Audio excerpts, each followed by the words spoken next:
ассалому алайкум бинандагони гиромӣ. Нашри навбати барномаи иттилоотии ахбору аз телевизиони Тоҷикистон мустақиман манзуратон менамоем. Дар студия Наргиз Шарифзода. имрӯзҳо дар шаҳри Душанбе ба истиқболи ҷашни 30-солагии истиқлоли давлатии ҷумҳурии Тоҷикистон тадбирҳои ободонию бунёдкорӣ вусъат дода мешавад.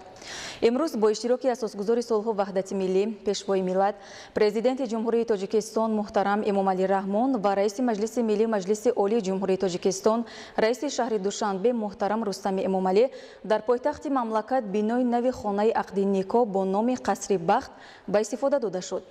бинои нави хонаи ақди никоҳ дар яке аз мавзеъҳои сарсабзу хуррам дар ҳудуди муассисаи давлатии Наврӯзгоҳи шаҳри Душанбе бунёд ёфта, намои берунаи он низ бо сабку услуби хоси меъморӣ рангу оро ёфтааст. гузориши хабарнигорони мо.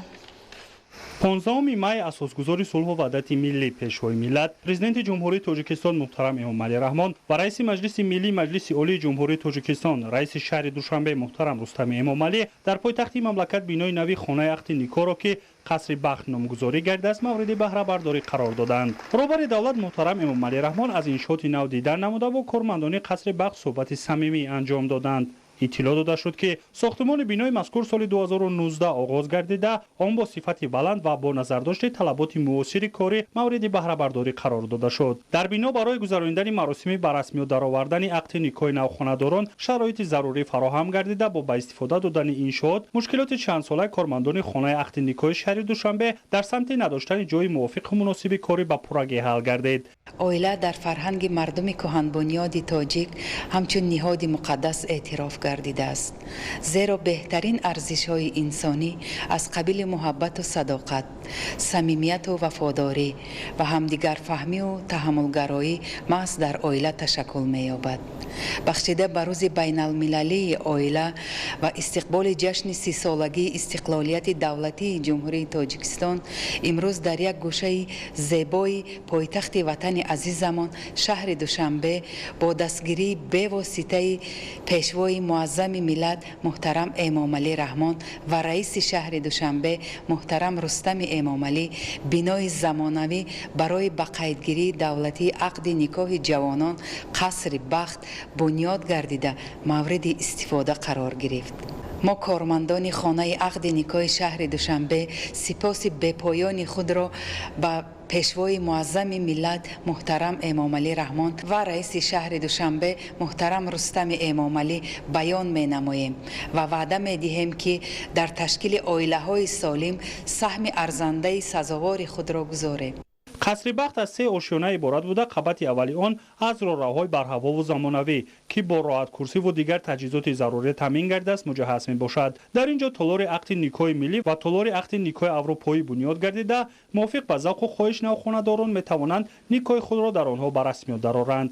муҳтарам пешвои муаззами миллат, боиси сарбаландиву сарафрозии миллати шарафмандамон аст ки бо ҳидояту хиратмандии шумо кишвари азизи мо рӯз аз рӯз ободу зебо ва рӯ ба тараққиёти бунёдкориҳои азим ниҳода истодааст. ин аст ки дар рӯзи байналмилалии оила ва остонаи ҷашни 30-солагии истиқлолияти кишвари азизамон боз як гӯшаи пойтахти ватани маҳбубамон шаҳри Душанбе бо ибтикороту дастгирии шумо ҷаноби олӣ бинои замонавӣ барои ба қайдгирии ақди никоҳи давлатии навхонадорон яъне Қасри Бахт обод гардида мавриди истифода қарор дорад. аз фурсати муносиб истифода бурда қадамҳои неку пурфайзи шумо пешвои муаззами миллат муҳтарам Эмомалӣ Раҳмон ва раиси Маҷлиси миллии Маҷлиси олӣ раиси шаҳри Душанбе муҳтарам Рустами Эмомалиро аз номи кормандону масъулини хонаи ақди никоҳи шаҳри Душанбе хайрамақдам мегӯям. ҳар як толор имконият дорад ки дар як вақт барои наздик ба 70 нафар хизмат расонад. дохили толори мазкур бо шароиту имконоти замони муосир таъмин буда, фазои муносиб барои онҳои фароҳам аст ки қадамҳои аввалини худро ба зиндагӣ мустақил мегузоранд. роҳрав ва сақфу деворҳои иншооти нав бо назардошти санъати баланди миллии меъмори рангу оро ёфта, ҳунармандони маҳаллӣ бо усули оинабандиву гаҷкорӣ тавонистанд ба дохили бино ҳусни нотакрор зам намоянд. در روشی داخلی و بیرونی بینا ما صنعت ملی معماری وسیع استفاده بردیم که به بینای مذکور شهامات خاصه ضم نمود. برای کار و فعالیت در داخل انشاءات تمام شرایط ضروری فراهم آورده شده است. کارهای ساختمانی قصر بخت با استفاده از مصالح بلند صفت انجام یافته است و باوری دارم که سالیان زیاد خانه عقد نکاح به اهالی خدمت خواهد کرد. در روشنای دوم خانه عقد نیکو 4 حجره کاری و در روشنای سوم آن 15 حجره دیگری کاری بنیاد گردیده آنها با تمام تجهیزات زمانوی کاری تامین گردیدند. 2 تالار برهوای دیگر نیز در داخل بینای مذکور برای گذراندن جلسه و چهاربینی تشکیل یافته است. به خاطر نگاه و بین درست حجت‌های شهروندانی که از قید نیکوی دولتی می‌گذرند در داخل بینای نو بایگانی علایده ساخته شد. در انشاءات مذکور همچنین سیستم معاصر تامین گرم‌دهی و هوای سرد نصب گردیده است. البته باعث سرفرازی و خوشبختی است که در سال واقعا هم تاریخی 30 سالگی استقلالیت جمهوری تاجیکستان با دستگیری رهبریت عالی کشور اساسگزار صلح و وحدت ملی پیشوای ملت جناب عالی چنین یک بینای با حشمت فراهم از همه شرایط‌های کاری به کارمندان مقامات ثبت اسناد حالت شهروندی تحفه گردید. وابسته به دستگیری‌های جناب عالی ما کارمندان مقامات ثبت اسناد حالت شهروندی کوشش می‌کنیم که در آبادانی و بنیادکاری و سازندگی در تربیت نسل نورس و پایدار ماندن عائله‌های جوان سهم باسزای خود را با لطافت، نزاکت، نفاست مادرانه خود گذاریم.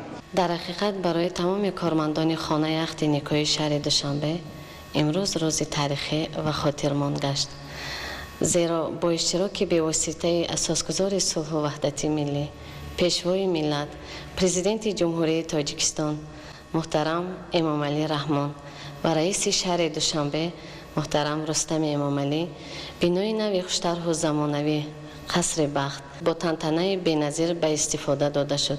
ضمن بازدید کارمندان بخش ثبت اسناد حالت شهروندی به سرور دولت محترم امام علی رحمان برای تحفه ارزشمندشان در روز عمومی جهانی عائله اظهار منتداری کرده ابراز داشتند که افتتاح بینای مذکور مسئولیت آنها را در سمت اجرای کاری بر دوش داشتهشان دوچند می‌نماید. پیشوای ملت محترم امام علی رحمان به صفت کارهای ساختمانی و شرایط و امکانیت‌های انشاءات نو بهای بلند داده کارمندان بخش را وظیفه‌دار نمودند که با راه اندازی خدمت رسانی سری وقتی آداب و معاشرت نمونه‌ای با شهروندان سطح و صفت خدمت رسانی را باز هم بلندتر بردارند. بینای نوی خانه عقد نیکو در یکی از موضع‌های سرسبز و خرم در حدود مؤسسه دولتی نوروزگاه شهر دوشنبه بنیاد یافته، نمای بیرونی آن نیز با سبک و اسلوب خاص معماری رنگ و آرا یافته است. در سن انشاءات 4 عدد فواره و 2 صحبتکده زمانوی بنیاد گردید. همچنین این موضع را گل و بوته‌ها و درختان آرایشی زیب و زینت می‌دهند. سن خانه بخت شامگاه‌ها نیز حسن ناتکرار داشته خود بینا و گرد و اطراف آن را چراغک‌های رنگارنگ و دقت جلب کننده آرایش می‌دهد. هنگام سیر و گشت شهروندان و مهمانان از این زیبایی‌ها حلاوت خاص خواهند برد. خانه عقد نیکو در دایره نقشه چهاربینی بخشیده به 30 سالگی استقلالیت دولتی جمهوری تاجیکستان بنیاد گردیده در روز بین‌المللی عائله مورد بهره برداری قرار داده شد. پرزیدنت جمهوری تاجیکستان محترم امام علی رحمان در این روز در خانه عقد نیکو در مراسم خانه‌دارشوی 10 جفت جوان که اکثر آنها یتیم میباشند اشتراک کردند. در این مراسم رهبری دولت به جوانان شهادتنامه عقد نیکو و تحفه پولی هدیه نموده آنها را با این رویداد مهم حیاتشان تهنیت گفتند. همچنین در این روز خرسندی پیشوای معظم ملت به نوخانه‌داران تمام جهاز روزگار از قبیل یخدان، ماشین جامه‌شویی و درزدوزی، تلویزور، قالین و دیگر اشیایی که برای زندگی ضرور است تقدیم نمودند که این اقدام باعث بالیدارویی جوانان گردید. باید گفت که پرزیدنت مملکت محترم امام علی رحمان نسبت به حیات و شرط و شرایط زندگی نفران احتیاجمند، یتیم و یکه و تنها توجه خاصه داشته در تمام شهر و ناحیه‌های مملکت از حال و احوال آنها شخصا با خبر می‌گردند و برای دستگیری و کمکشان پیوسته تدبیر اندیشی می‌نمایند.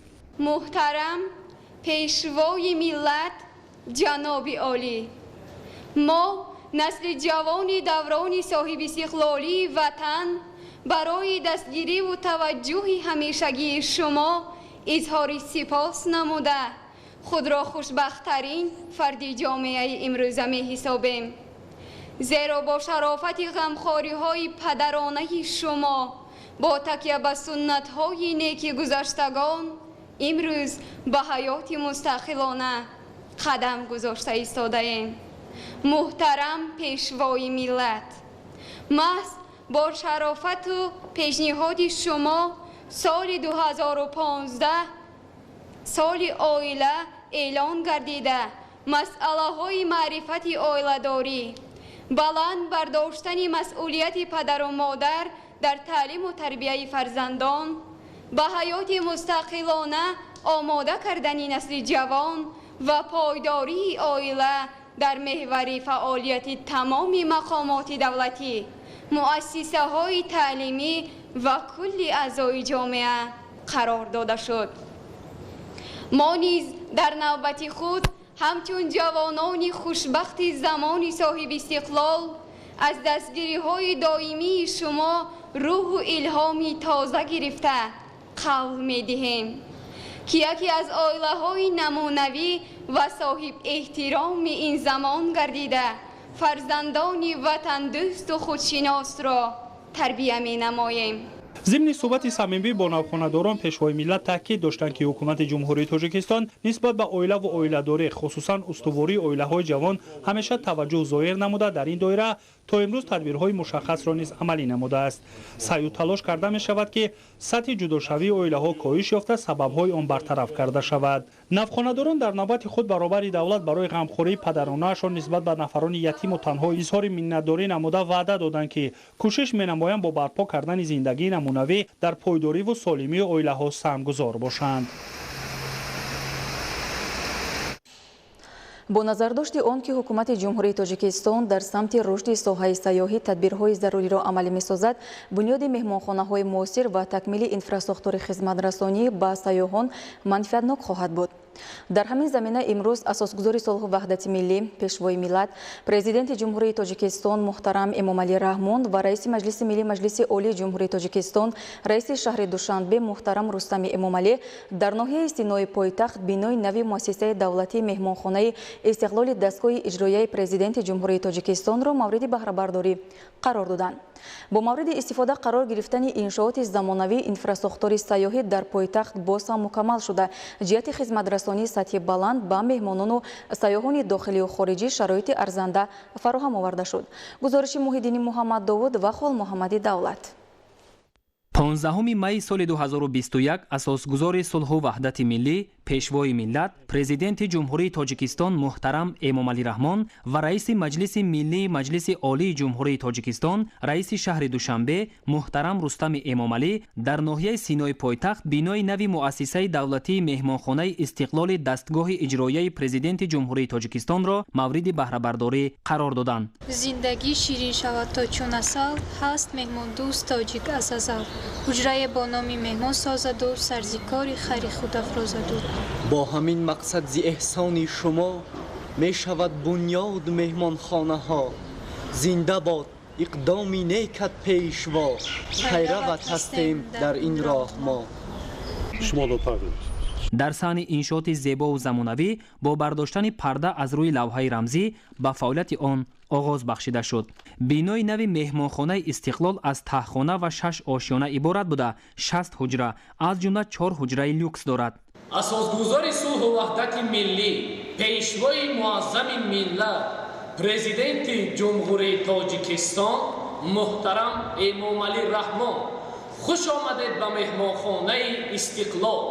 Основатель мира и национального единства, лидер нации, президент Республики Таджикистан, уважаемый Эмомалӣ Раҳмон. Добро пожаловать в гостиницу «Истиклол». 和本月觉得创始人、国家领导人、塔吉克斯坦共和总统亲爱的 Emomalî Raҳmon， 欢迎来的酒店 Istiqlal。 Founder of peace and national unity, leader of the nation, president of the Republic of Tajikistan, dear Emomalî Raҳmon. Welcome to the Hotel Istiqlal.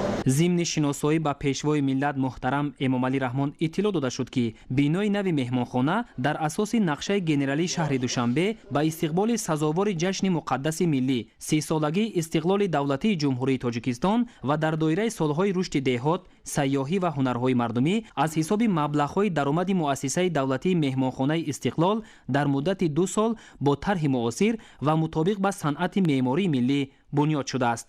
пешвои миллат муҳтарам Эмомалӣ Раҳмон ба масъулон барои бунёди бинои нави муосири хизматрасонӣ дар шаҳри Душанбе изҳори сипос намуда, иқдоми мазкурро дар раванди созандагиву бунёдкорӣ ва таъсиси ҷойҳои нави корӣ барои сокинон муҳим арзёбӣ карданд.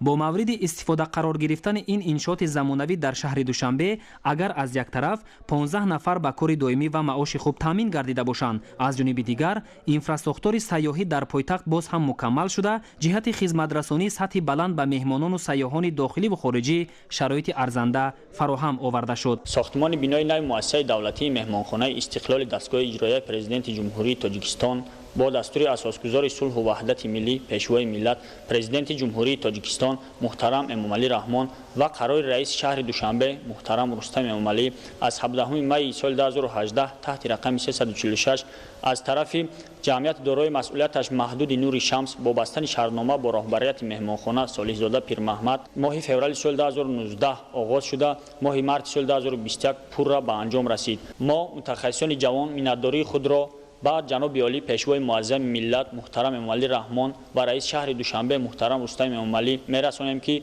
برای ما شرایط مساعد کاری فراهم آوردند. ما تلاش می‌نماییم که با مهمانان و سیاحان داخلی و خارجی در سطح بلند خدمت رسانی نماییم. بینای محتشم مهمانخانه همچنین دارای آشخانه با 90 جای نشست میباشد که در آن برای مهمانان 3 وقت غذای گرم و بالعزت پیشنهاد میگردد. در مهمانخانه نو امکان است که در یک وقت با 50 نفر مزاج خدمت رسانده شود. مهمانخانه با تمام تجهیزات، مبل و دیگر لوازمات ضروری مجهز بوده، خدمت رسانی در آن به معیارهای بین المللی براه مانده شده است. علاوه بر این موضع خوشباد و هوا و فضای آرام و آسوده این مکان از برتری‌های اساسی است که توجه مهمانان و سیاحان خارجی را به خود جلب می‌کند. پرزیدنت جمهوری تاجیکستان محترم امامعلی رحمان از تشبس‌های سازنده رهبریت شهر دوشنبه در سمت فراهم آوردن شرایط ارزنده استراحتی و فراغتی و خدمت رسانی خصوصاً بنیاد چنین مهمانخانه‌ها اظهار قناعتمندی کرده، مسئولان را برای استفاده با ثمر و عاقلانه این امکانیت‌ها و خدمت رسانی سطح بلند به سیاحان داخلی و خارجی وظیفه‌دار کردند. اکنون با مورد استفاده قرار گرفتن مهمانخانه مذکور به مهمانان و سیاحان شرایط ارزنده مهیا شده، امکان بیشتری دسترسی به جای خواب و خدمت رسانی در شهر دوشنبه فراهم گردید. برای اجرای با صفت کارهای ساختمانی در مهمانخانه متخصصان بلند اختصاصی محلی جلب شده، کارهای بنیادی با سطح و صفت بلند و مطابق با طلبات معماری و شهرسازی به اجرا رسیده است. با در نظر داشت امکانیت‌های وسیع خدمت رسانی در بینای نو مهمانخانه استقلال، آشیانه‌های دوم، سوم و چهارم انشاءات که اتاق‌های آن دارای شرایط ارزنده می‌باشند، برای پیشبرد فعالیت کاری به شرکت‌های وطنی و خارجی پیشنهاد می‌گردند. مورد ذکر است که بینای اساسی مؤسسه دولتی مهمانخانه استقلال از 9 آشیانه و 64 حجره عبارت بوده، 8 حجره آن لوکس میباشد. بینای مذکور سالهاست که به مهمانان داخلی و سیاحان خارجی خدمت میرساند. در مجموع در 2 بینای مهمانخانه استقلال 76 نفر کار و فعالیت مینمایند و در مورد زیاد شدن شماره مزاجان و رسانیدن خدمت به آنها باز 25-30 نفر دیگر به کار جلب خواهند شد. در حدود مهمانخانه میدانچه معاصر ورزشی، طربخانه، حوض شناوری و توقفگاه نقلیات موجود است. مساحت عمومی مؤسسه دولتی مهمانخانه استقلال قریب 5 گکتار بوده. صحن و اطراف آن با گل و بوته‌های آرایشی رنگارنگ، درختان گوناگون میوه دهنده و همیشه سبز آرا یافته است. جمهوری تاجیکستان بعد به دست آوردن استقلال دولتی استوارانه به راه رشد قدم نهاد. رسیدن به استقلالیت انرژتیکی و برآمدن از بنبست کمونیکاسیونی که از جمله هدف‌های استراتژی محسوب می‌یافت، راه به سوی یکی از دیگر هدف‌ها یعنی صنعت کنونی با سرعت مملکت را فراهم ساخت. امروز با اشتراک اساسگذار صلح و وحدت ملی پیشوای ملت پرزیدنت جمهوری تاجیکستان محترم امامعلی رحمان و رئیس مجلس ملی مجلس عالی جمهوری تاجیکستان رئیس شهر دوشنبه محترم رستم امامعلی در ناحیه سینای پایتخت جمعیت دارای مسئولیت محدود اوریو مدیکال مورد استفاده قرار داده شد. کارخانه اوریو مدیکال با استحصال موادهای طبی روانه گردیده در مقیاس مملکت یگانه دانسته می شود. گزارش خبرنگارانمان 15 می اساسگذار صلح و وحدت ملی پیشوای ملت پرزیدنت جمهوری تاجیکستان محترم امامعلی رحمان با رئیس مجلس ملی مجلس عالی جمهوری تاجیکستان رئیس شهر دوشنبه محترم رستم امامعلی در ناحیه سینای پایتخت جمعیت دارای مسئولیت محدود اوریو مدیکال را مورد استفاده قرار دادند. کارخانه نوی استحصالی در شهر دوشنبه با سهم صاحبکار وطنی فیضعلی حاجیوف در اساس دستور و هدایت‌های روزافزون سرور دولت محترم امام علی رحمان در سمت رسیدن به صنعت کنونی با سرعت کشور به استقبال جشن 30 سالگی استقلال دولتی جمهوری تاجیکستان در مساحت 0.7 هکتار زمین ساخته به استفاده داده شده است.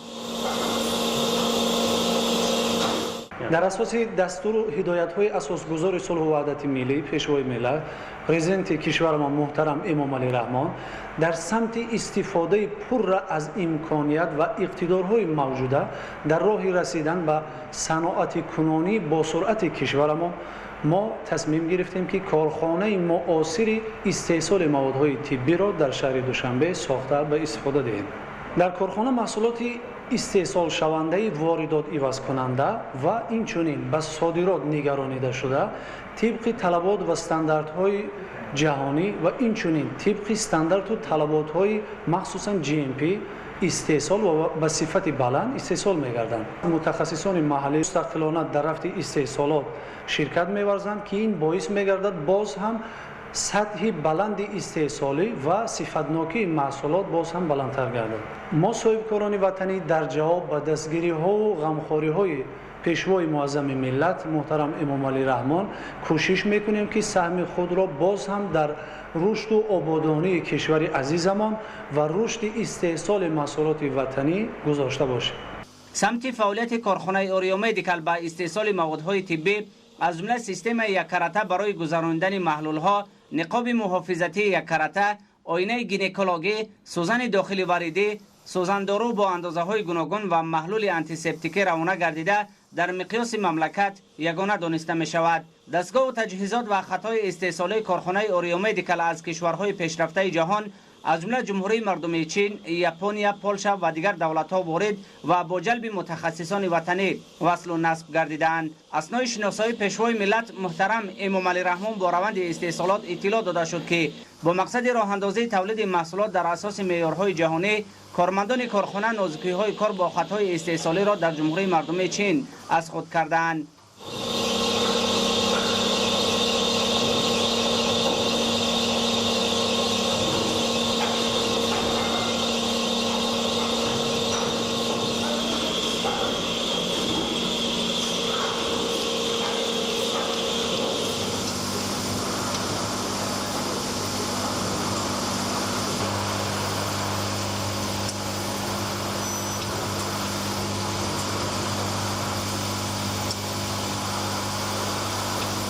تجهیزات و دستگاه‌های کارخانه جمعیت دارای مسئولیتش محدود اوریو مدیکال و از کشورهای پیشرفته جهان وارد و مسئولیت گردیدند. قبل از آنکه در این کارخانه فعالیت خود را آغاز نمایم، نوزگاه تکنولوژی ها را در جمهوری مردمی چین پورا اسود کردند. در این کارخانه به حیث مهندس تکنولوژ خود را فعالیت می‌کنم و کوشش می‌کنم که سهم خود را در هدف استراتژی دولت و حکومت جمهوری تاجیکستان یعنی صنعت‌کنونی با سرعت مملکت گذارم. استحصالات کارخانه معاصر صنعتی در پایتخت مملکت عوض کننده واردات و صادراتی می باشند. اقتدار استحصالی کارخانه در یک روز 138,000 سیستم یک بار استفاده شونده، 273,000 نقاب محافظتی یک کرته، 11,000 آینه گینکولوژی، 13,000 محلول های آنتیسپتیکی، 400,000 عدد سوزندارو با اندازه های گوناگون و 41,000 سوزن داخلی واردی می باشد. با اطلاع مسئولان در یک سال امکان است که در کارخانه 50 میلیون عدد سیستم یک بار استفاده شونده برای گذراندن محلول ها، 100 میلیون عدد نقاب محافظتی یک کرته، 15 میلیون عدد سوزن داخلی واردی، 13.5 میلیون عدد آینه گینکولوژی، 150 میلیون عدد سوزندارو با اندازه های گوناگون و 5 میلیون عدد محلول های آنتیسپتیکی استحصال کرده شود. کارخانه امکان دارد که در آینده استحصال سوزندارو با اندازه های گوناگون را به 300 میلیون عدد رساند. با فعالیت آغاز نمودن کارخانه اوریو مدیکال امکان می‌دهد که واردات این نوع مواد طبی از خارج به مملکت کاهش و طلبات اهالی با چنین محصولات از حساب استحصال کنندگان وطنی پورا تامین کرده شود. با مورد استفاده قرار گرفتن جمعیت دارای مسئولیت محدود اوریو مدیکال 200 نفر شهروندان مملکت که اکثرشان زنان و بانوان میباشند در دو بس با جای کار دائمی و معاش خوب تامین گردیدند.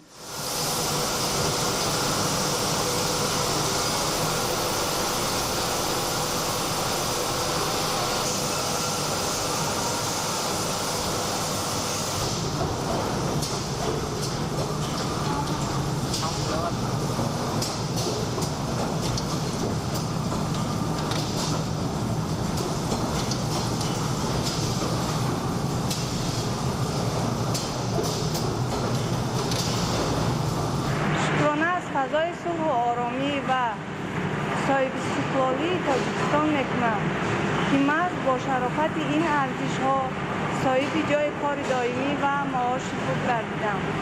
طی سالهای اخیر بنیاد چنین کارخانه‌های معاصر استحصالی امکان فراهم آوردند که ساکنان پایتخت مملکتمان شهر دوشنبه با جای کار موافق تامین گردند. خوشبختانه من نیز در برابر ده‌ها نفر دیگر در این کارخانه معاصر استحصالی با شغل دائمی تامین شدم. به واسطه میانه‌داری خود را به پیشوای ملت محترم امامعلی رحمان و رئیس شهر دوشنبه محترم رستم امامعلی می‌رسانم که برای ما چنین شرایط خوبی کار و فعالیت را تامین می‌نمایند. کارخانه اوریومید کلدارای 4 میدانچه استحصالی و حجره‌های یاریرسان، یک میدان وصولکنی، اینچنین انبارهای محصولات خام و تیار می باشد. کارگاه وصولکنی کارخانه از 6 قسمت عبارت بوده. تجهیزات آن از جمهوری مردمی چین و الکترونیک و کامپیوترها از ژاپن دسترس گردیدند. در میدان سیخ قالبی اوریومید کل 4 تجهیزات از جمله نیشه ساز و چشمک برار وصل و نصب گردیده امکان است که در یک روز 400,000 قسمت‌های علاهیده سیستم یک کرته استحصال کرده شود. موادهای طبی استحصالی کارخانه پس از پوره وصل و نصب گردیدن مورد آزمایش قرار گرفته بعداً بند و بست می‌گردند. پرزیدنت مملکت محترم امامعلی رحمان ضمن بازدید از شرایط خوب کاری برای زنان و بانوان مملکت در کارخانه نوی استحصالی در شهر دوشنبه به اقدام صاحبکار وطنی بهای بلند دادند. میانه‌داری خود را به پیشوای ملت محترم امامعلی رحمان و رئیس شهر دوشنبه محترم رستم امامعلی میرسانم که محض با دستگیری آنها این کارخانه استحصالی با فعالیت آغاز کرد. من قبلا خانه‌نشین بودم و با شرافت استقلالیت دولتی در این کارخانه با جای کار تامین گشتم. وظیفه من در کارخانه اوریومدیکال از جابجاگذاری محصولات آماده می باشد. در این کارخانه تمام شرایط کاری برای ما زنان و دختران مهیا می باشد. با استفاده از این شرایط کوشش میکنم که در تامین هدف‌های در پیش گرفته شده سهم خود را گذارم. در حقیقت در کارخانه اوریومدیکال برای ما کارمندان همه شرایط ها فراهم گردیده است. ما زنان دختران تاجیکستان اظهار سپاس خود را به پرزیدنت مملکتمان و رئیس شهر دوشنبه میرسانیم که محض با دستگیری آنها صاحبکاران وطنی چنین کارخانه های مساعد را ساخته به استفاده میدهند. ما در جواب بر همکاری های رهبریت عالی مملکت کوشش میکنیم که سهم خود را در حفظ دستاوردهای استقلالیت گذاریم و برای خلق و وطن عزیزمان خدمت نماییم. مورد استفاده قرار گرفتن کارخانه معاصر استحصال موادهای طبی با اقدام صاحبکار وطنی در زمینه هدایت‌های همیشگی پیشوای معظم ملت محترم امامعلی رحمان در شرایط فعلی جهان که نارسایی این گونه محصولات در برخی از دولت‌ها الکی به مشاهده می‌رسد خیلی با مورد می‌باشد. محصولات تیار کارخانه بعد پوره بند و بست شدن به حجره بی‌ضررگردانی داخل و در مدت 8 ساعت با اکسید اتیلن بی‌ضرر گردانیده می‌شود. میدانچه بی‌ضررگردانی کارخانه از 2 تجهیزات از جمله کامرای مخصوص بی‌ضررگردانی دارای اقتدار 18 متر مکعب، کامپیوترهای نظارتی و تکنولوژی‌های پیشرفته جهانی عبارت میباشد. ضمن شناسایی پیشوای ملت محترم امامعلی رحمان با جریان فعالیت میدانچه بی‌ضررگردانی کارخانه اطلاع داده شد که پس از این مرحله محصولات به مدت 5-10 روز در انبارها نگهداری و با دسترس کردن خلاصه مقامات دخلدار دولتی به فروش برآورده می شود. کارخانه در مجموع دارای 3 انبار از جمله انبار اشیاء خام و انبار محصولات تیار می باشد. انبارهای نگهداری محصولات کارخانه در اساس طلبات موجوده جهانی جهازانیده شده با گیگرامتر و پسیخفومتر مجهز کرده شدند. وقتی که محصولات های استحصال شونده همه مرحله های استحصالی را میگذرند، یکی از مرحله های نهایی و نهایتا هم مهم این مرحله تزریق شوی محصولات های طبی می باشد. در این کامرایی که شما میبینید با گاز مخصوصی اتیلن دی اکسید که با تمام طلبات های استاندارد های جهانی تندرستی جواب می باشد و در تمام دستگاه های زمانوی استفاده می شود، تمام محصولات ها تزریق بی‌ضرر گردانده می شوند. بعد گذشتن این مرحله محصولات ها تماما بی‌زهر و تمیز شده می گردند. بعد این مرحله محصولات ها در انبار نگهداری محصولات تیار نگهداری می شوند و корхона бо ду мақомоти давлатӣ шартномаи ҳамкорӣ дорад. яке хадамоти назорати давлатии фармасевтӣ ва дигари хадамоти назорати эпидемиологӣ ва санитарӣ. баъди нигаҳдорӣ дар анбори маҳсулоти тайёр намунаи маҳсулот ба ин мақомотҳо пешниҳод карда мешавад ва баъд аз гузашти 5 рӯз боз 5 рӯзи дигар маҳсулотҳо дар анбор нигаҳдорӣ мешавад ва баъди ба даст овардани сертификати мутобиқати маҳсулот барои фурӯш омода мешавад. ҷамъияти дорои масъулияти маҳдуди Oreo Medical дорои як қатор иншооти дигари ёрирасон буда, ҳамаи онҳо бо системаи ягонаи ҳавотозакунӣ пайваст ва таъминоти микроиқлимии майдончаҳои истеҳсолӣ назорат карда мешавад. ба иттилои мутахассисон ин раванд барои истеҳсоли маҳсулоти босифат дар асоси талаботи ҷаҳонӣ дар самти беҳдошту бехатарӣ мусоидати ҷиддӣ мекунад. таҷҳизоти тамғаи Kingston H13 HEPA филтр ки дар системаи ҳавотозакунии корхона насб шудааст, истеҳсоли ҷумҳурии Полша буда аз тарафи ниҳодҳои экспертии Аврупо ва Маркази гигиенӣ ва эпидемиологии Федератсияи Россия эътироф гардидааст. тавассути таҷҳизоти мазкур таъминоти ҳаво ба синфи А системаи стандарти амалиёти хуби истеҳсолӣ GMP мутобиқ карда мешавад.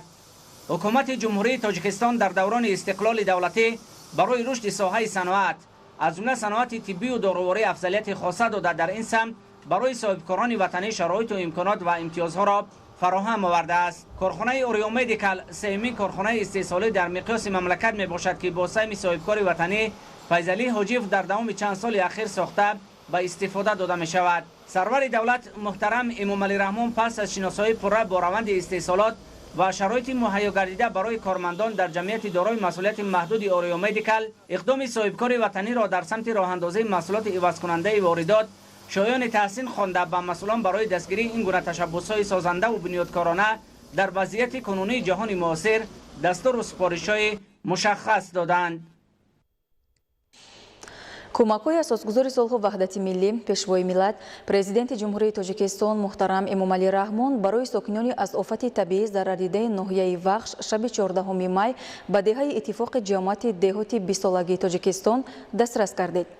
аз ҷониби пешвои миллат барои 20 оила масъолияи сохтмонӣ аз қабили тахта, семин, шифер, арматур ва ҳамчунин маводи хӯрока тақсим карда шуд. шарҳи мавзӯъ дар гузориши Абдурозиқи Азиз.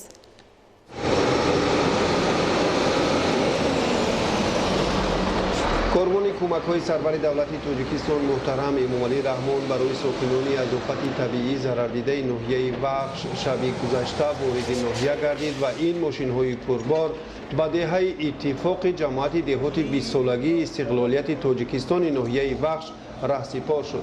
واقعا هم پیشوای معظم ملت محترم امامعلی رحمان در هر لحظه و شرایطی برای مردم شریف تاجیکستان دشوار و سنگین همواره در اندیشه هر یک فرد وطن بوده برای حفظ سالمی جامعه مخصوصا ساکنان از آفت‌های طبیعی ضرر دیده تدبیرهای ضروری و سریع می اندیشند. این ماشین‌های پربار از مسئله ساختمانی به واسطه از نام سرور دولت تاجیکستان برای اویله‌های آسیب دیده ناحیه وخش همچون کمک برای برقرار کردن منزل‌های استقامتی خراب گردیده انتقال یافته است. از جانب سرور دولت تاجیکستان برای 20 اویله 200 تن سمنت، 200 کوب تخته، 600 تن شیفر، 40 تن آرماتور فرستاده شد.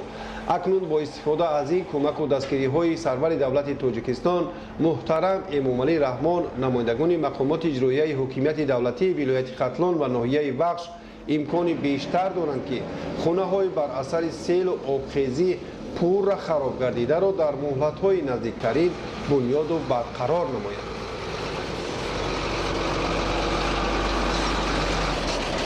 امروز با ناحیه بخش کمکی پیشوای معظم ملت محترم امامعلی رحمان مسئوله‌های ساختمانی به مانند شیفر، تخته، سمنت و آرماتور وارد گردید و ما از نام مقامات اجرایی حکومت دولتی و از نام تمام مردم شرفمند ناحیه بخش منتداری خویش را به اساسگزار صلح و وحدت ملی پیشوای ملت پرزیدنت کشورمان محترم امامعلی رحمان میرسانیم و وعده میدیم که خسارات طبیعی که مردم ناحیه بخش دیده است در مهلت‌های کوتاه‌ترین ما برطرف نموده و خانه‌ای که از این آفت طبیعی خسارات دیده بودند дар муҳлатҳои кӯтаҳтарин сохтумон карда ба мардумамон месупорем.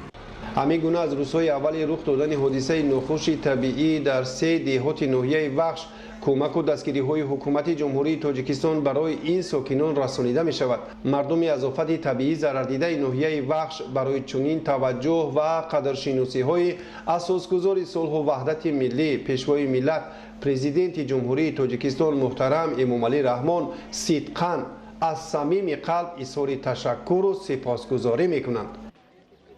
رحمت به همه جناب عالی که مثال ما را این خیمه داد 3 محل اوقات تامین مون کرد اینا گلیم آورد داد من کرپچه آورد داد من هزار رحمت بر جناب عالی وعده مون کرد که انیق میکنیم خونه و درتونه میتیم. همچنین از جانب کمیته اجرایی حزب خلقی دموکراتی تاجیکستان در ناحیه وخش با 20 اویله نیازمند مواد خوراکه تامین کرده شد.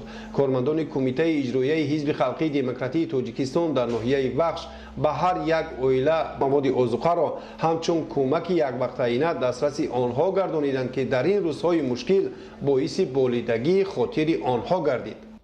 در پرتو سیاستی غمخوارانه اساسگزار صلح و وحدت ملی پیشوای معظم ملت پرزیدنت جمهوری تاجیکستان محترم امامعلی رحمان امروز کمیته اجرایی حزب خلقی دموکراتی تاجیکستان با کمک و یاری زرردگان از آفت طبیعی دهه اتفاق جماعت دهاتی 20 سالگی استقلالیت رسیدیم و ما از ساعتهای اول سر زدن آفت طبیعی در بر مردم بودیم با مردم هم اذیتی رسانیدن کارهای عملی تازه کردن خانه و کاشانهای مردم از لای و گیل جابجا کردن اشیاء روزگار آن و امروز باز ما تصمیم گرفتیم که برای خوراکی با خوراک تامین نمودن زرردگان از آفت طبیعی با مبلغ 5,500 سومانی مواد خوراک یعنی کمک رسانیم.